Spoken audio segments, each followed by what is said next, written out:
অনুষ্ঠানে তারা আসেন, যাদেরকে আমি প্রশ্ন করি সবাই একটি ব্যাপার নিয়ে খুব দুশ্চিন্তাগ্রস্ত, সেটি হচ্ছে যে বিচার বিভাগের সংস্কারটা এই সরকার করতে পারল না। আপনিও কি তাই মনে করেন? আমি এটা মনে করি না। কেন মনে করেন না? বিকজ বিচার বিভাগে আপনি দেখেন আগের মানুষ আগে যে অবিচারের শিকার হতো সেই জায়গার থেকে মানুষ অনেকটা বের হয়ে এসেছে, এটা বের হওয়ার মেন কারণ হলো সুপ্রিম কোর্ট রাজনৈতিক প্রভাব বলয়মুক্ত অবস্থান থেকে কাজ করছেন। আগে যেমন আমি বলি, হাইকোর্টের একটা জাজমেন্ট দিল, সুপ্রিম কোর্টে গেলে যাওয়ার সাথে সাথে পছন্দ হলো না, জাজমেন্টে লিভ না দিয়ে না শুনে পিটিশন স্টেজে রিজেক্ট করে দিলেন।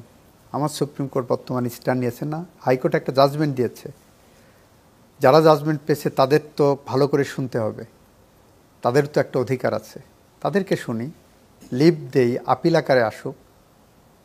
এই যে একটা পরিবর্তন, এটা কিন্তু অনেক যুগান্তকারী পরিবর্তন। সেই যুগান্তকারী পরিবর্তনটা আপাত দৃষ্টিতে আপনি চোখে দেখতে পারবেন না। এটা কিন্তু ওভার দ্য পিরিয়ড যত সময় যাবে তখন মনে হবে যে এই সুপ্রিম কোর্ট কি আমূল পরিবর্তন এবং সংস্কার করে গেছে, গুণগত কি পরিবর্তন করে গেছেন।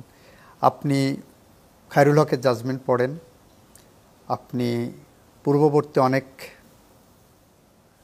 বিচারপতির জাজমেন্ট পড়েন, ফুল অফ পলিটিক্যাল লিটারেচার।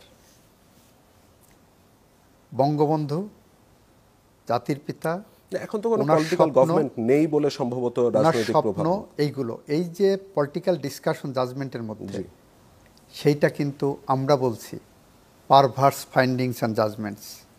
ওখান থেকে বের হওয়ার জন্য এই সুপ্রিম কোর্ট, বর্তমান জুডিশিয়ারি, আপনার একটা জাজমেন্ট দেখাতে পারবেন না কোনো জাজমেন্টের মধ্যে